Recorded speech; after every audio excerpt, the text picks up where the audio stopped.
Hello everyone, I'm Captain Logan. Welcome back to The ReQuest. This is a comic vault and a request simultaneously. It's request month, so we're doing extras, of course, all month long for August, and I'm flying solo tonight because Austin is busy and wasn't able to be here and read this for review. So tonight I'm going to be all by myself talking about Spider-Man Blue, a book that I have meant to read forever, and glad that I finally sat down and had a chance to do this. So thanks very much to Elliot Slater for requesting this and making me finally take a look at it. Welcome. If you're watching live, thanks so much for being here. I will interact with you throughout the show. If there's anything in particular you want to make sure that I bring up or weigh in on, or if you want to give your opinions about any aspect of this book, feel free to do that throughout the show. This, of course, is going to be a request review. It's it being also a vault, and I guess we do this on request a lot too. I will spoil things. I will talk about the broad strokes and the end of this and everything. So if you don't want spoilers, if you don't want to know what happens in this book, this is the kind of thing that's not, a huge spoiler territory kind of thing. Like if you hadn't read this, you're probably not going to have your mind so blown that when you read it, you won't get anything out of it. It's not really that kind of book. Even though it's a Jeff Loeb and Tim Sale thing, it's not a mystery story. It's not really a mystery box kind of thing. There's no big giant earth-shattering reveals. This is a very intimate, small-scale kind of story, a very introspective kind of story, which is one of the things I really appreciate about it. And if memory serves, a lot of the color books are kind of like that, but I haven't read any of these in a really long time. So all I remember is they tend to be very between the raindrops and will take some liberties, but tend to be about a particular major period in a character's history, or going through like a lot of the character's history, usually through a lot of a seminal run, or drawing from several seminal runs. So you have, I believe, Hulk Gray, which I've never read, but just from that title, I suspect that it's going between the raindrops with some of the Peter David stuff. And then I have read Daredevil Yellow, which is like early days of Daredevil, but I don't remember what else it does. Captain America White, I remember being a pretty history-spanning kind of story. This one takes place over a very small period of time and is just about the early romantic relationships, or building to romantic relationships, I should say, in Peter Parker's life. So this is college years, and it's really just about Peter trying to decide whether he wants to date Mary Jane Watson or Gwen Stacy, and about how each of them is interested in him for somewhat different reasons, and it kind of gets into his thought process and his feelings about how difficult it is to, of course, have a personal life while being a superhero and having those responsibilities and not being able to renege on those as much as he would love to do that. So we'll go ahead and just start getting into this book a little bit. So this is a 6-issue miniseries that reads pretty quick. Each issue, first time through, I read this a couple times. I felt like I spent no more than 10 minutes with, really shot through it. And there's a lot of full-page spreads. There's a lot of 2-page spreads. And it's Tim Sale absolutely at his best. This is 2002, 2003, so of course post some of the other Loeb Sale works. They are very much a Dream Team powerhouse at this point. It is some of, I think, from what I've read, because not that I've read everything, of course, some of the finest work, art-wise, from Tim Sale, and some of the best writing I've seen from Jeff Loeb. He is, of course, infamously one of the most hit-and-miss writers in comicdom, and tends to be real gimmicky when he does long runs and does real plot-driven kind of stuff. He's at his best when he's just doing character work, and when he doesn't have to worry too much about a really complex overarching, multifaceted sort of plot, and when he's not dealing with a lot of mythology or especially like master manipulation plots, not the best at those. And whenever you go back to because I've been disappointed before with things that I loved from him. When you go back to something like a Long Halloween or a Hush, you get to the end, and like first time through, they're wonderful reads, particularly Long Halloween, of course. And then on a second read, you'll start to see some seams showing and shortcuts taken, and some cheating here and there. Weirdly, especially thematically, I actually found a little bit of that here. And toward the end, I'll bring up a few panels and narration boxes and lines that are weirdly contradictory, or maybe contradictory in places. And some of it is kind of hair splitting, but it being Jeff Loeb, I wanted to bring it up because I was surprised that even in this, a thing that is pretty cohesive, that I found kind of warmed my heart, and was of course, being about Gwen Stacy, very tragic and sad, and made me feel some different emotions on a second read. Still, a little bit of seam showing. Not a ton, not terrible, doesn't ruin the piece, doesn't bring it completely down, but I was surprised by some of the things that I found. One of the things I really appreciate about Tim Sale's art in this is that it is consummate, like old school Tim Sale, absolutely, but there's so much Ditko in it also. So he finds the kind of, like, it's classic Tim Sale, and you could tell just looking at a page like this, this is Tim Sale artwork, but look how much Ditko is also in it. I find it amazing that he is able to draw a Spider-Man that is as muscular as he is, but still feels so throwback to Ditko. And there's a lot of really loving homage to the early art in Spider-Man. And maybe not just Ditko, maybe a couple of the other earlier artists as well. But like poses like this, real Steve Ditko-esque, not seeing a lot of modern Spider-Man in this. Of course, this, again, taking liberties maybe a little bit with history here and there, but by and large, it reads 1960s. It reads like if you went back and wanted to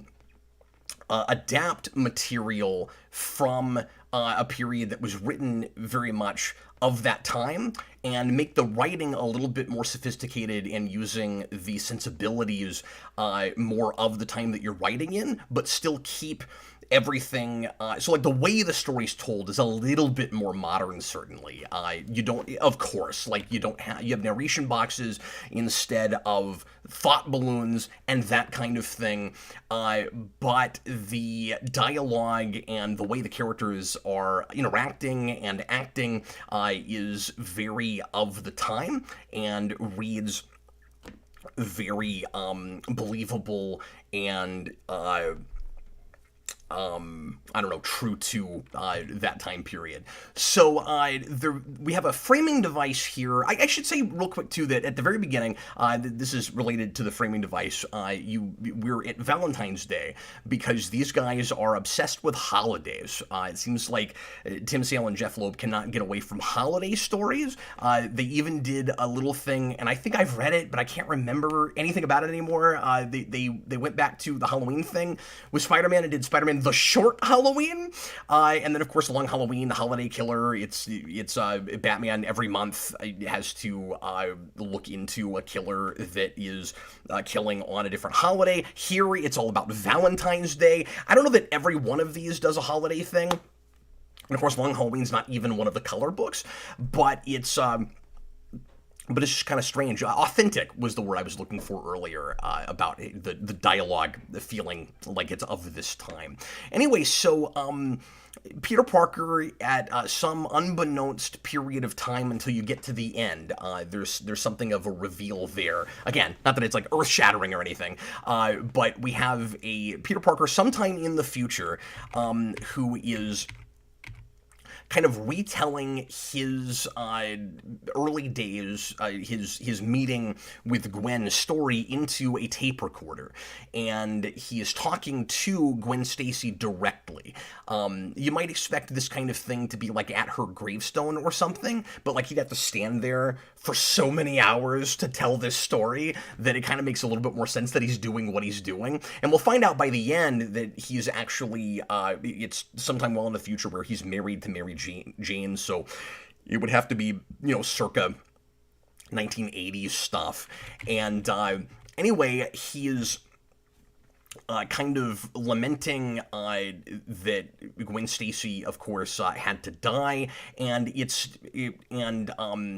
weirdness of their meeting in the first place, and like how much he misses her, but ultimately also how without her he never would have been with who has become now the love of his life. So this is about perspective. It's about two periods in a person's life where they are very different people, and where even the people who make them who they are different people than they would become, or than, in Gwen Stacy's case, tragically, might have become. So the idea is Mary Jane is now the person that Peter needs as Spider-Man in the future, and she evolved and matured and grew a lot, and through their experiences together, it ultimately made sense for them to get together, and now she's the love of his life. But early on, the girl for him really was much more Gwen Stacy, because Mary Jane famously wasn't mature enough for him. So even though the readers of the early Spider-Man comics in the Stan Lee days preferred Mary Jane, and kind of overwhelmingly, apparently, in letters pages and stuff, insisted that Peter get with Mary Jane, saw her as the soulmate, the story was, and it was because people found her more interesting, and Stan Lee found her more interesting, and it was it's kind of like what happens on a lot of sets of television shows, right, where you'll have two actors with a lot of chemistry that, like, the first thing that comes to mind is, like, Kira and Odo in Star Trek Deep Space Nine, like, not initially intended to be a couple, and then you hear the story all the time, producers, directors, other actors would see some kind of chemistry with characters in a scene, and then they would start to write to that, the writers, and eventually it would become one of the big things in the show. Sometimes it's also a misstep, like with what happened in Arrow with Felicity Smoke. But you kind of had that kind of history with this, where Mary Jane was introduced just for the sake of soap opera, just for. Let me get her on the page here, because at the end of the second issue, you get Tim Sale trying his hand at Face It Tiger, You Just Hit the Jackpot, wearing, I believe, an entirely different dress, although I have not gone back and looked at that panel in a long time, but I think this is a very different look for her. Maybe the belt is really similar. I can't remember. I would have to go back and look. But anyway, she's still gorgeous. Tim Sale, like Steve Ditko, draws really beautiful women, but they always have really sharp eyebrows. Always a lot going on behind the heads of his characters. But anyway, so she was added for the sake of drama and to give Gwen Stacy some competition for Peter Parker. And this leans way into that whole idea and makes it all about kind of a pre-love triangle, I would say, between them. One of the things that's really interesting about this book is that it's very romantic, and it puts the relationship stuff way in front of the costume stuff. That's what it's all about. You get to see lots of supervillains in this. Love this shot of Mary Jane's face here. That is very throwback to Ditko, by the way. But you get some wonderful action panels. You get the Lizard, you get the Rhino, you get Green Goblin at the beginning, like I showed you. You find out at the end of this that there's a big plot by Kraven the Hunter to bring all of these villains together one by one in order to test Spider-Man, so that it's easier so the Kraven the Hunter knows all of his weaknesses, which is really elaborate on his part, but I guess makes some kind of sense. It's an excuse to just have all these villains so that it's still an action comic, and there's still some fun fights and stuff for Tim Sale to draw, but it's all about the relationship drama, and yet Peter Parker doesn't actually date either of the girls in this. So the whole thing is about beginnings and about, again, an older, more mature Peter Parker reflecting on his new perspective on said beginnings. So the idea that we get at the very beginning of the story is all about the Parker luck thing, is that Peter Parker always has to have something really bad happen before anything good can happen. And the way Loeb writes that is a little bit weird in places where you could easily make the converse argument, and he accidentally does in a place or two, where there, like, over and over again, he keeps saying, like, okay, here's an example. See how, and I'll get the super chats here in a minute, guys. Thanks so much. You'll get an example where he's like, because of course the whole thing is about how Gwen Stacy has to die before some of the best things happen in Peter Parker's life. But I mean, at what cost? And there's, so much trauma there, and there's a lot of guilt, and he holds himself responsible to some degree, but then this is also just the nature of power and responsibility, cause and effect. We've talked about all of this a million times with Spider-Man. I've covered tons and tons of Spider-Man stuff, and most Spider-Man stories are about this kind of thing. You have to have an Uncle Ben before you can, or at least Peter does, before he can learn the kind of responsibility that makes him the great hero that he is. And even when sometimes he does the most heroic acts, there is a negative consequence to that, even if it was arguably the right thing to do. So you'll get an example of a really terrible thing that has to happen before Peter is allowed any kind of reprieve or any happiness at all.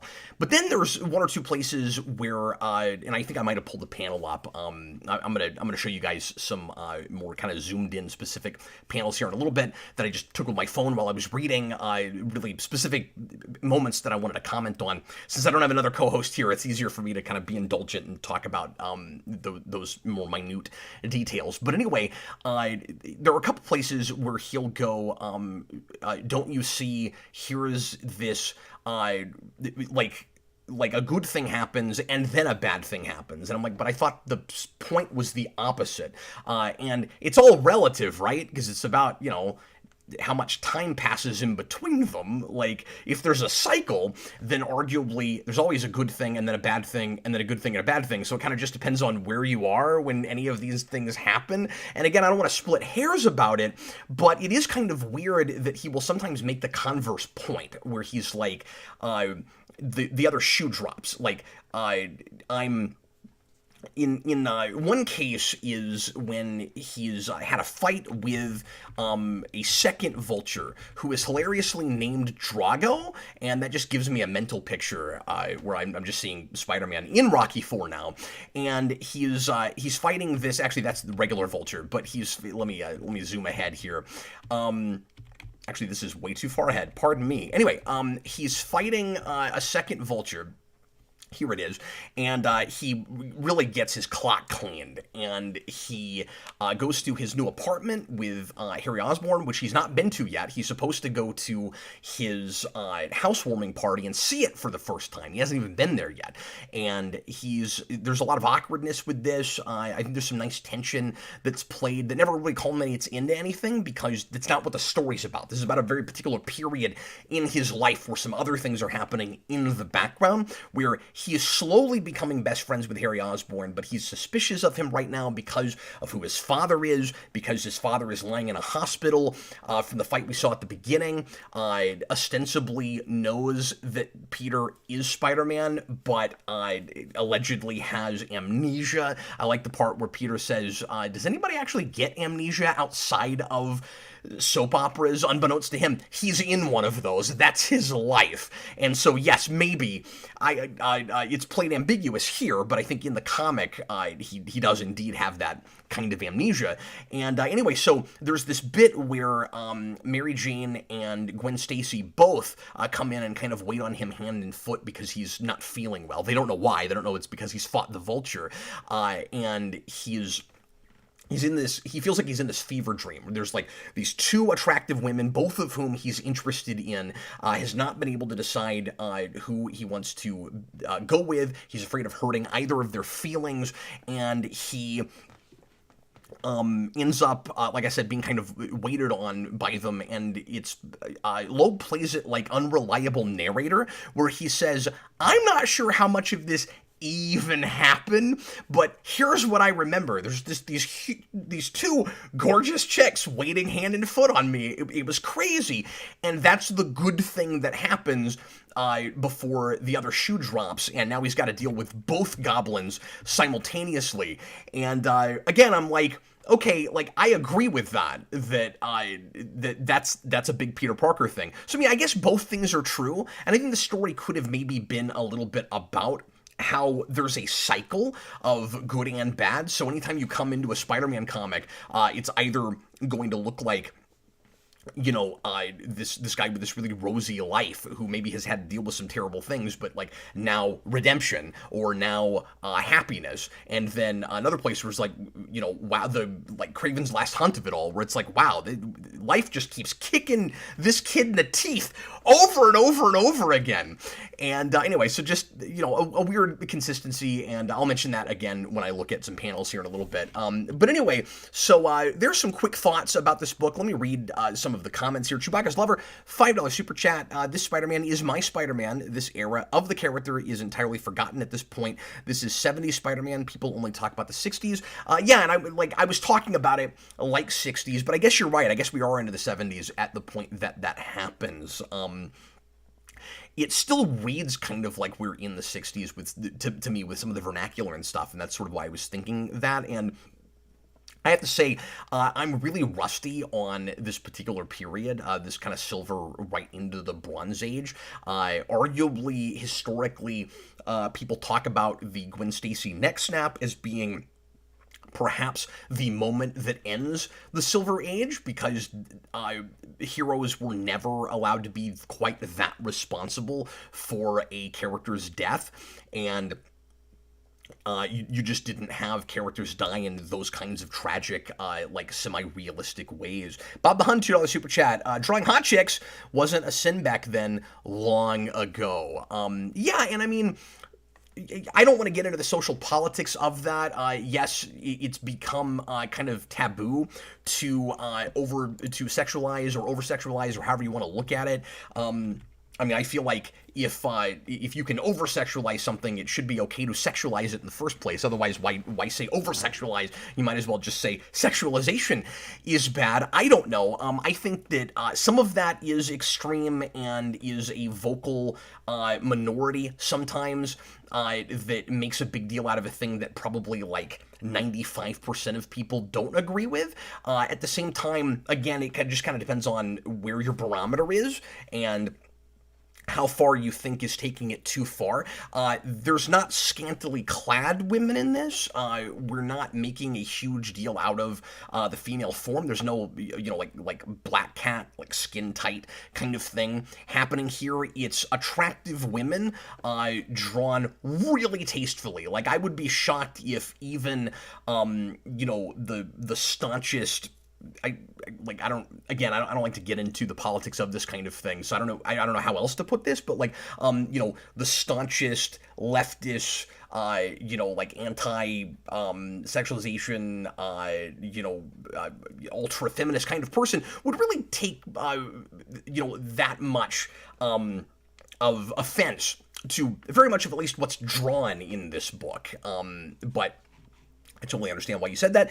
Josh, $10 super chat. I kind of find this book works as a breakup comic. Like, you break up with your partner and you grieve the relationship. This is about the loss of a loved one, but also about the loss of a romance. Yeah, I agree with that. I mean, it's kind of weird, I guess, to say breakup comic since, you know, she died and he's they never had a true proper breakup, and maybe they would have stayed together and he never would have been with Mary Jane in the first place. But you're right, it does read that way in a sense, because it's almost like past her death, he has to let her down easy and almost apologize for moving on or for being in the Mary Jane in the first place. There's a little bit of some. I don't know if I would say that he feels guilty, but he's pretty apologetic about the fact that he, and again, a person that is no longer alive, that he's talking to, post mortem, but he still has feelings about it, and he's got to get those off his chest. And I think it's interesting that he has to record it. And he says, just every step of the way with Mary Jane, like, you just have to understand the situation that I was in. I was almost like they were dating already and he was cheating on her. They weren't even dating yet. They had hardly spoken besides being lab partners. He just knew that she was interested in him to some degree, and he really liked her and was trying to find the place to make the move. And then, classically, of course, this is comic book, and I guess part of the reason that I'm thinking that I keep thinking 60s while I'm reading this, by the way, is because this does, I think, truncate some history. And, let's face it, Tiger, like, that was Stan Lee. But then some of the rest of this is post that. But, and I should also mention, by the way, that the, Gwen Stacy's death is not dramatized in this at all. We have Peter Parker standing at the bridge at the beginning because he goes there every year, in mourning. But we never see that actually play out in this book because that's not what it's about. And I really like that we don't have to go there again. It means that there's a prerequisite for reading this story. Like, it is for people who know the history and understand what Gwen Stacy, is all about in the history. But I think that's fine. I don't think there's anything wrong with that, especially because this is not the first of these color books, and I think they all kind of do that to some degree. But anyway, where was I? So Gwen is not even dating Peter at the point that Aunt May springs Mary Jane on Peter, the face it Tiger moment. And of course he's wowed because she's beautiful, and also because she's so in your face, and she has the bring the party to her attitude, and that's talked about a lot in this, and how she is in some ways like yet another antithesis to the Peter Parker after Uncle Ben's death, like J. Jonah Jameson, like a lot of his villains. She's not responsible, and he can't ultimately be with her until... And it's so interesting that Gwen Stacy's death is played in this as the catalyst for her to begin to mature and grow and get over things. This does not get into her background at all. It doesn't get into how Mary Jane has a rough home life, and she is compensating for that in her confidence and her attitude and her, maybe not promiscuousness. She's not sleeping with a lot of guys, but she is kind of flaunting her good looks and her, feminine wiles and all of that. And she is a little bit seductive, maybe more than a little bit seductive.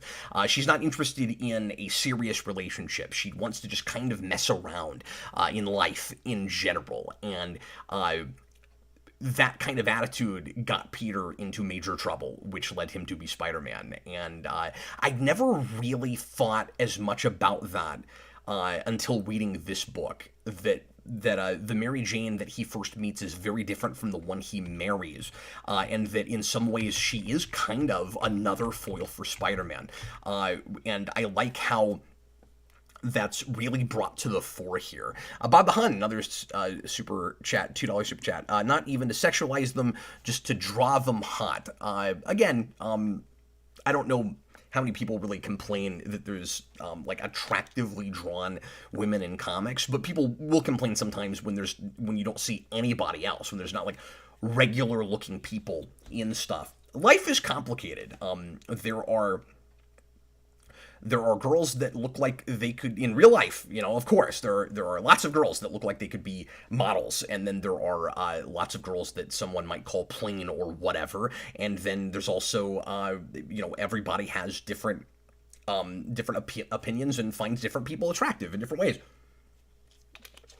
But anyway, let's see what else people are saying here. Chewbacca's lover Gwen first appears in the 60s, but it's the 70s when they're full-on couple and then she dies. Yes, exactly. But this is much more about that early period and when they first meet. And like I said, we don't even see that happen. So something else I want to talk about here before I show you guys some panels or some bits of panels and really specific moments is just the way the villains are handled in this. I appreciate the couple of them that are paralleling or mirroring things that Peter Parker is going through. And even after 2 reads, I didn't see it with everybody. I would have to kind of reach pretty hard. I don't like to rack my brain really hard and try to force and find parallels or thematic connections because they're not always there, and if they jump out at me, I like to talk about them, and if they don't, but they are there, it sometimes tells you something if I didn't realize it right away. So here's what I found with this, and some of this is just straight up, pardon me, I'm going to go back a little bit early. Some of this is just straight up talked about in the book. So you have with, let me see here, with the Lizard, and I like how he's set up early on with Doc Connors, and I wasn't necessarily expecting to get to a Lizard issue, but we do. So you get this idea with the Lizard that he has the inverse of Peter Parker's a horrible thing has to happen before things go well. So Peter created something very positive, arguably, with Spider-Man out of a tragedy, out of something horrible, and out of a terrible mistake that he made. I make this point a lot with Spider-Man. He easily could have gone the direction as a lot of his villains. He could easily be a member of his own rogues gallery if he didn't have Uncle Ben and he didn't learn that lesson when he allowed someone to get away, to go kill Uncle Ben when he could have stopped it for selfish personal reasons. And then the Lizard does the opposite, the Jekyll Hyde thing, where he takes something very good and he turns it into something terrifying. So there's a really good kind of mirroring thing that we do. And then there was another one I noticed, and I'm not right off remembering what it is. It's not with the Rhino, is it? Yeah, I forget. I mean, so there's a couple of them. I can't right off remember what the other one is. Maybe it'll come to me. Let's see. Thomas Lowe, what year is the Gwen Stacy death issue released? I think it's like 73, 74. But I would have to go back and look it up. But yeah, it's kind of interesting that the Rhino actually gets his suit dissolved in this. I don't know if that happens in an issue, because again, there's a period that I'm spotty on, where I've read some of the key issues, like the Gwen Stacy death and the Captain Stacy death, all the deaths, and there's some other stray issues here and there, but I've never read this period as a run. So some of this stuff I'm not sure how much liberties are taken, and these things don't read as in continuity so much as a kind of universe one step over, where this kind of, again, fills in some blanks in, emotion more than anything, in internal monologue and the way Peter is feeling about things before it does anything else. And it holds together fine as its own story, but you do have to know what the broad strokes of major events that would happen later in order to really appreciate it. But it is one of those things that kind of feels like it's in a pocket universe. Chewbacca's Lover, $2 super chat. Green Goblin is Spider-Man's arch enemy, not Venom. Okay. I'm not sure why we're talking about that right now, but yeah, I mean, it really depends on the era that you're most into Spider-Man. I would argue that it just depends on when you're reading. So if you see overall, especially, thematically and character-wise, Green Goblin works the best as Spider-Man's arch nemesis instead of Venom, That's totally cool. When I was growing up, Venom felt like Spider-Man's arch nemesis, but also a case can be made for Dr. Octopus. And again, in various periods of time, I think if I, and again, this really has nothing to do with this book, but if I you left the super chat, so I'll go ahead and entertain the argument for a second. I would say that Green Goblin is a wonderful foil for Peter Parker or for Uncle Ben. So like the relationship that Peter Parker has with Uncle Ben, and Venom is a great foil for the persona of Spider-Man, the costume itself, the ideas that Peter uses with that outfit specifically. Thomas Loeb, this conversation reminds me of the video where Cap and Austin read reviews of 10-year-olds on the BVS movie and they complain endlessly on the bathtub scene. That's hilarious. Yeah, remember that? That was fun. Maybe I had a thing with Rhino. I can't remember now. Like Rhino can't get out of his costume, and yeah, I guess I did have this thought.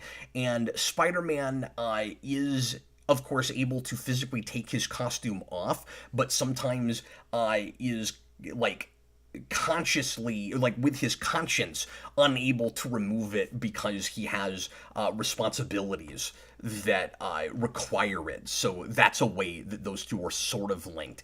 And he dissolves Rhino's costume with the help of the Lizard, or with Doc Connors, because of course he is a major threat, and you don't want him out there on the streets. And if only he could do that himself, selfishly, maybe he would. There's a lot of, especially toward the end of this, a lot of discussion about how unfortunate it is for Spider-Man that he has to make the kind of personal sacrifices he does in order to go and help people and fight supervillains, and it's just constantly inconvenient timing. There's a place where he says, how many dates and how many kisses. I like that perspective of that, especially him in that period of time.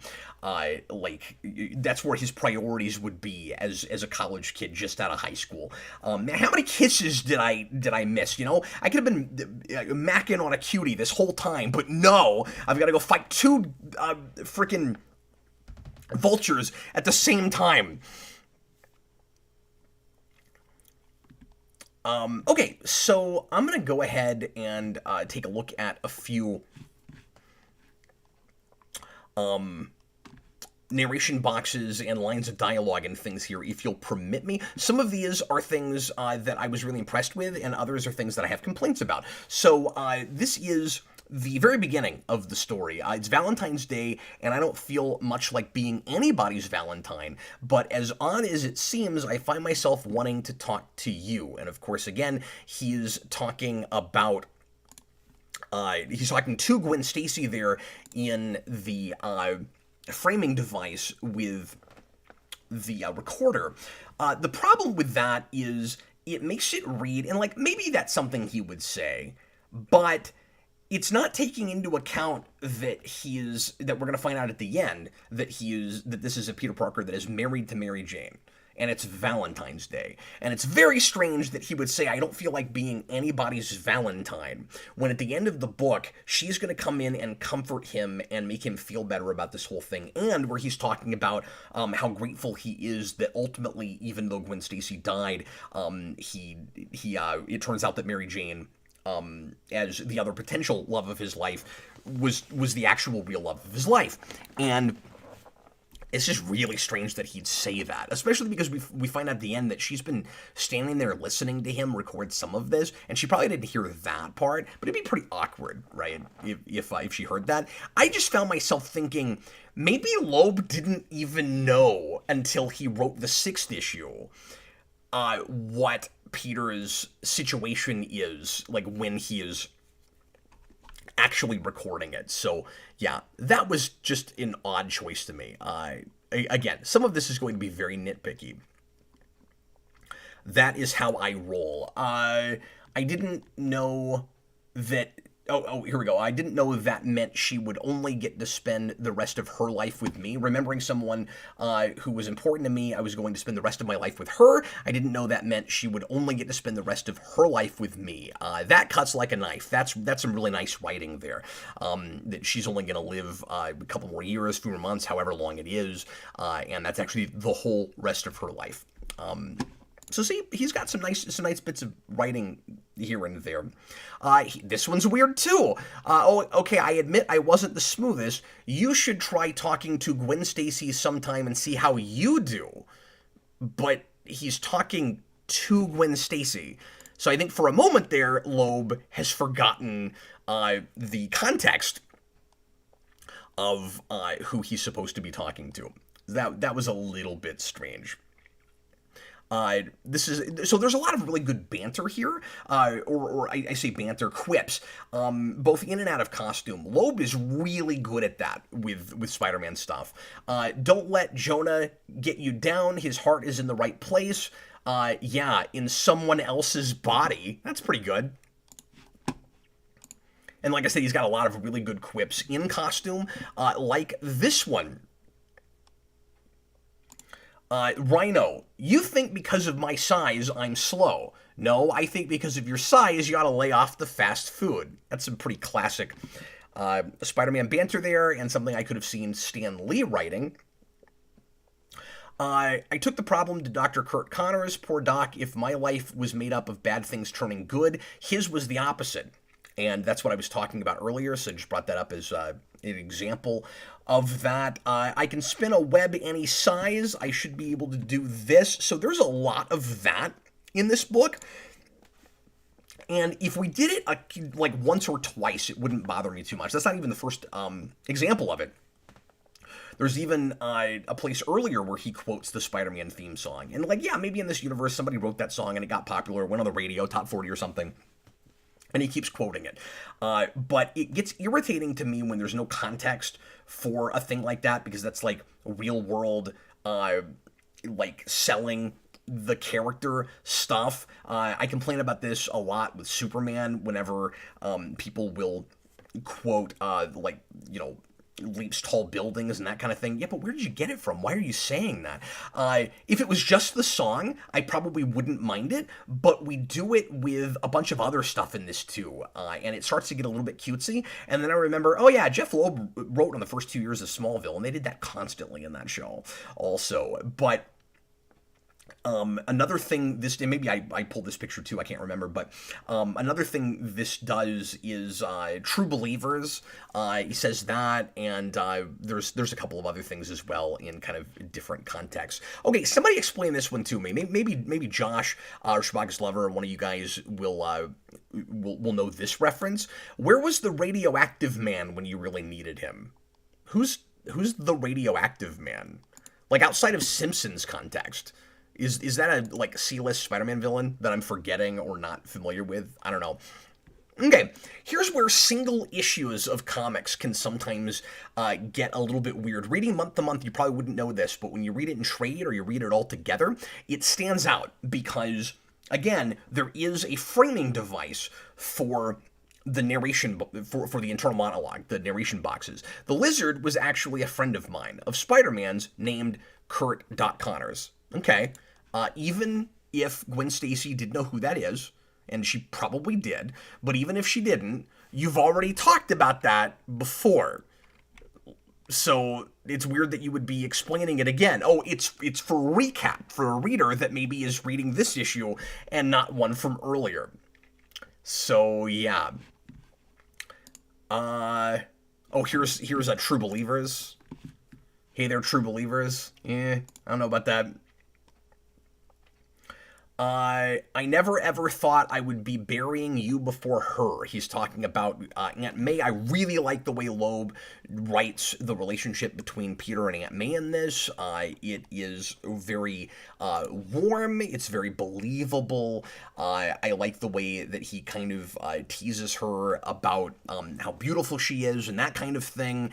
And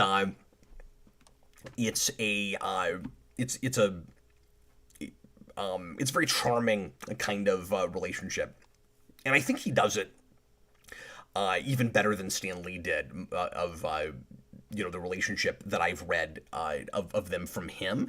But I really like this line. I never ever thought I would be burying you before her. It's just not the way life is supposed to work. That's very sad and kind of rings true. Death comes for all the wrong people. I like that too. That's brought up a couple of times. Okay, this is the sort of thing that only works on the page and really doesn't make any sense when you think like Peter is just listening to her say this. This is bad. What's that, PDO? PDO, all right. Talking about your M generation again. If I'm Peter Parker, I'd be like, I don't know what that means. Like, M generation? He spells generation with a J, because it's MJ saying it. It's Mary Jane. M generation. Yeah, he's in a comic book, not reading a comic book. It doesn't make any sense. Let me jump forward a little bit. I've got several of these. Okay, so how one night I stood by doing what I wanted to do, let a petty thief walk right past me. If I'd only stopped that man, Uncle Ben would still be alive.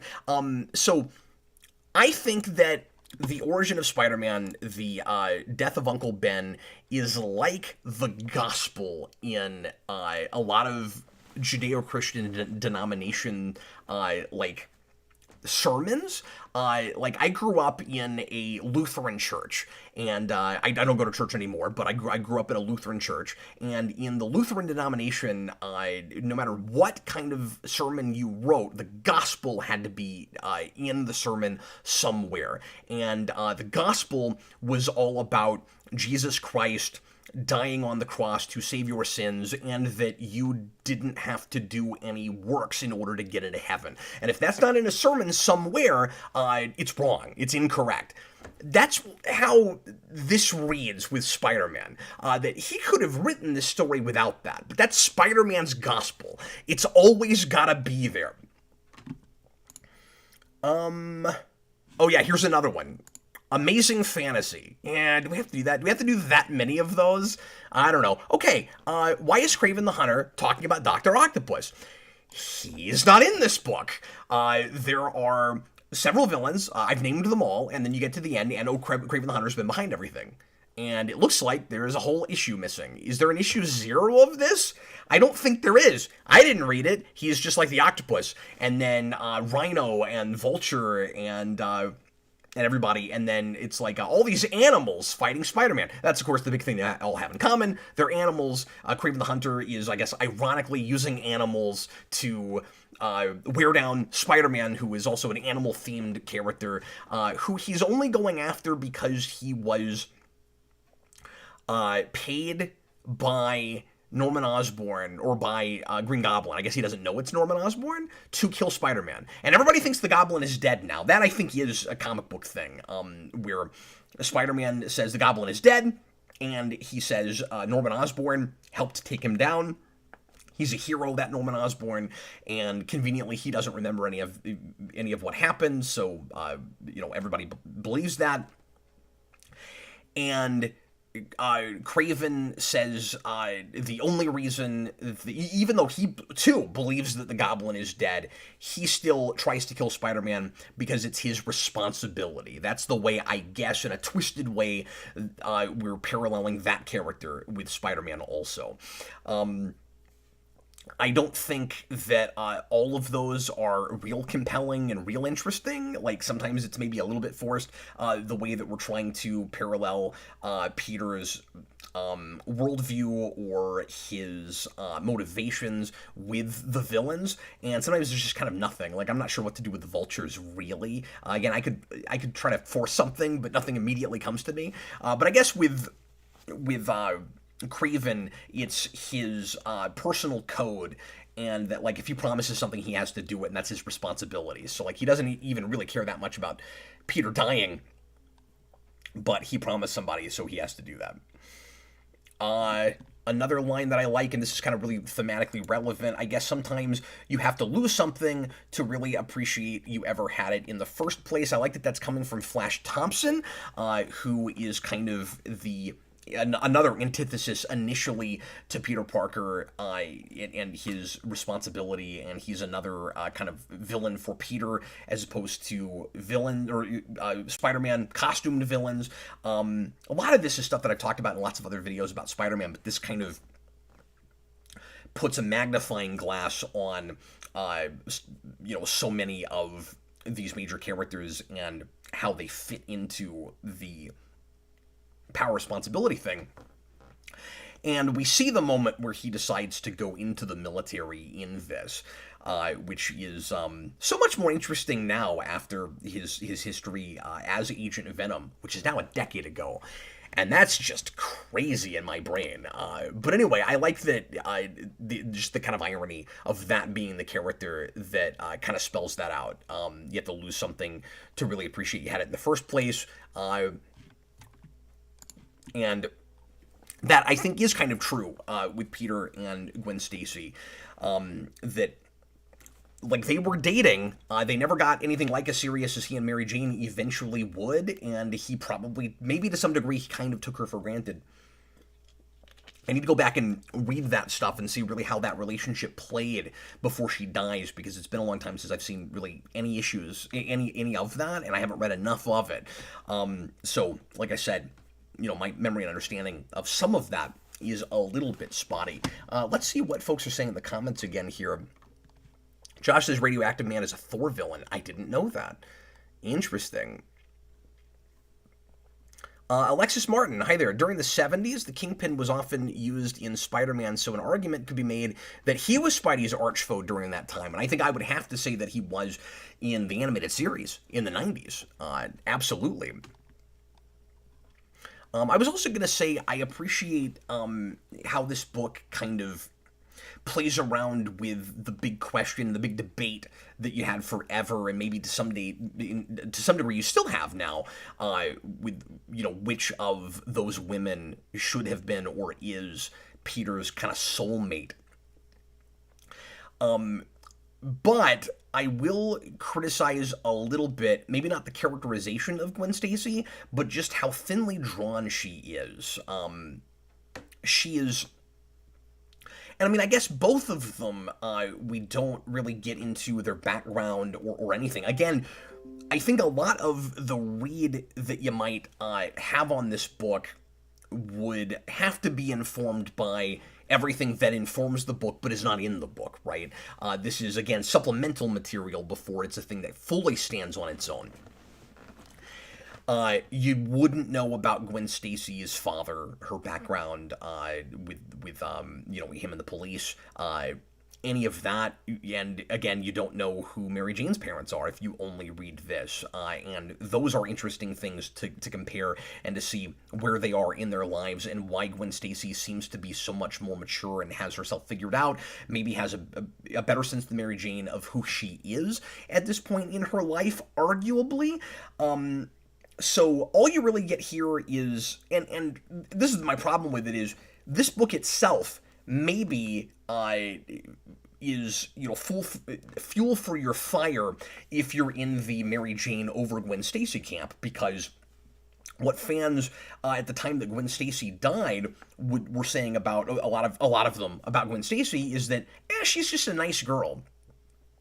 She's not as layered and complex as Mary Jane, and she's also not, as fun and spunky and sarcastic and all of that.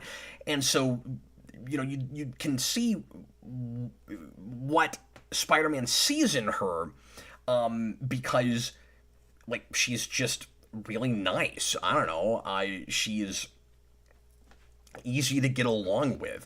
She's not constantly complaining that he's out being Spider-Man like Mary Jane will later on. And, she's reasonable. So, sometimes I'll say this with things like, well, why am I supposed to believe that this guy is so enamored with this girl? It's like, well, look how perfect she is. I'm like, yeah, that's the problem, though. It's like, if I, the viewer, am not finding her all that interesting, and she seems like she could be a dozen or 100 other girls, why her over anybody else? Like she still needs to be kind of interesting enough where, I, through the eyes of my protagonist, want to fall in love with the girl, too, to some degree. And the way she's drawn in this, absolutely. And there's something, I don't want to say mysterious about her, but like Mary Jane, she does seem to kind of command a room. But Loeb really doesn't give her very much to do. Although I will say, and I meant to say this earlier, I do appreciate that there's a moment, and this is not, again, a real plot-heavy thing. I'm not even sure you really needed an explanation at the end for why all these villains show up. It might have been fine for Spider-Man to just occasionally have to go fight a villain and come back. It makes the book in a way read like more of a cohesive piece, but it's not about any of that stuff, so it feels a little bit kind of contrived. And I'm kind of surprised I'm saying that, in how cohesive what little villain plot is here. It kind of doesn't need that. I think they could have just been doing their own thing, and it's just, again, bad timing. Peter Parker luck, right? Well, I guess this is the week that everybody shows up. Like, fine, I don't know. But I do appreciate that there's a moment for each of the girls to be connected to or helping out a little bit in Peter Parker's Spider-Maning, unbeknownst to them that he is Spider-Man. So early on, Gwen Stacy, being the scientist that she is, or the science student she is, says a thing that leads Peter to go to Doc Connors and come up with the formula that is related to his lizard thing that lets them dissolve the rhino costume. So it's cool that she's involved but doesn't know she's involved, and also I like that it's kind of a passive thing for her, but then Mary Jane's is this very active, impulsive, run right into the fire thing, because that's who she is at this point. So when the lizard plot happens, and I guess it's also kind of cool that they're both connected to the lizard. When this is in probably issue 3, when the lizard plot happens, they're at a party, and Peter's like, "Oh, I've got to go take pictures," which of course he's really just was going to go be Spider-Man. He's like, "I got to go take pictures," and Mary Jane's like, "Oh, okay." And then he thinks that she's going to be all disappointed because he's leaving the party, but she's like, "No, I want to come with you." It's almost like a ride-along or something. And she comes with him, and she distracts because, again, she kind of, flaunts her beauty. Seduces people. It's good that this is not a high school story, because this is like middle-aged, overweight cop she does this with, and she kind of sweet talks him and distracts Peter so that he can get into a crime scene. So it is cool that both of them are connected to the Spider-Man plot a little bit. Bob Behan, $5 Super Chat. Gwen and Peter would be married if she wasn't killed. That's why she was killed.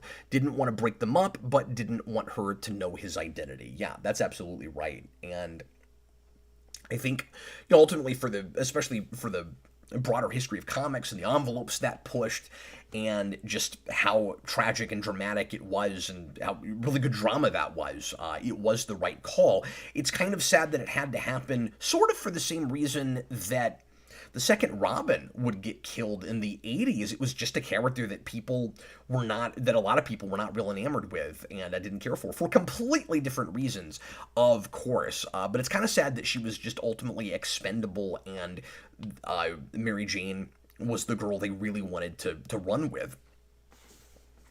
Obviously, we're in a much different place these days with Gwen Stacy, with alternate dimensions and stuff, and Spider-Gwen and all of that, and she's a way different character than this character at this point, because that's a Gwen Stacy who also is Peter Parker in her background, and there's that flip thing where her Peter was killed, and that was kind of her Uncle Ben. If memory serves, it's been a while since I've read that stuff. Bob the Hun, $2 Super Chat. Also, they didn't want Peter to be too happy. Yeah, and that's also what this book is about, So you've got the kind of real-world reasons for things encroaching on the story itself, and then, in hindsight, another story commenting on those things, both in the continuity and in the editorial. So bad things happen before Peter can have any happiness at all. in order to keep the drama interesting, and then we have to talk about that in the book. We are at an hour, and I think I've said about everything I have to say about this book. Thanks a lot for watching, everybody. A real quick last call for comments. If there's anything else about this book that you want me to mention, I'm really surprised that we're already at an hour, but thanks so much for all the interaction and comments, and thanks especially for the support with Super Chats. And it was fun going solo tonight. I wish that Austin had been able to be here, and I hope that he reads this at some point, because overall, if I had my sign out, I'd say I'm certainly feeling it. Like I said, a little bit of thematic seems showing a little bit, showing some after I read this a second time. But I mean, overall, this is really just nice character work, and one of the better examples of a, hindsight, decades later thing written about things that happened a long time ago in comics, that doesn't just read like exploitative, or like we had, just exploiting the material to sell a book. If it was doing that, it would probably just have like Gwen Stacy's death on the cover again. Like it really isn't doing that. It's definitely an intermediate kind of thing for the people that are already familiar with this material to add a little bit more introspection to it, and I appreciate that quite a bit. Okay, I'm going to go ahead and finish up here. Thanks a lot for watching, everybody. Really appreciate it. I will be back on Sunday afternoon for a review of the full first season of Invincible. On the ReQuest, I talked about the first 2 episodes with Austin. Connor is watching that show right now as we speak, and he and I on Sunday are going to talk about the rest of that season. I'm going to focus mostly on episodes 3 through 8, which I have seen, but I'm rewatching right now for that, and we won't talk so much about the first 2 because I've already talked about that. But that'll be Sunday afternoon at 2 o'clock. My time is what we're planning on right now. I'll let you know if that changes. And then we'll be back to regular stuff again next week. Monday night, I'm doing a Superhero Rewind Unscripted on Donnie Darko. That's the requested rewind for that evening. And we'll try to answer the question, should that count as a superhero movie? Because a lot of people think it does. I don't fully understand that, but we're going to break it down a little bit and decide if that is a superhero movie, and I will do a regular Rewind Unscripted. On that, Chewbacca's Lover, another $5 Super Chat. Thanks so much. Quinn was a lot more popular than Jason Todd. Well, that's fair. They got death threats, and they almost brought her back to life, but they didn't. People were outraged. Well, I guess it was maybe more about the people there at Marvel and how they felt about that character than maybe it was the readers. But like I said, apparently, there were plenty of letters from people saying Mary Jane is more interesting and Peter needs to get with her. But I'm with you. Especially because, like I said earlier, the debate is still raging. So there must have been a lot more of a split down the middle of people on either camp with Gwen Stacy and Mary Jane than people who liked or did not like Jason Todd, and also not like the best comparisons, because it's not like you had 2 Robins vying for a spot to be Robin for Batman at that time. Anyway, thanks a lot for watching. Once again, everybody, sure appreciate it. I'm going to go ahead and get going, and I'll see you again real soon. Happy reading, everybody.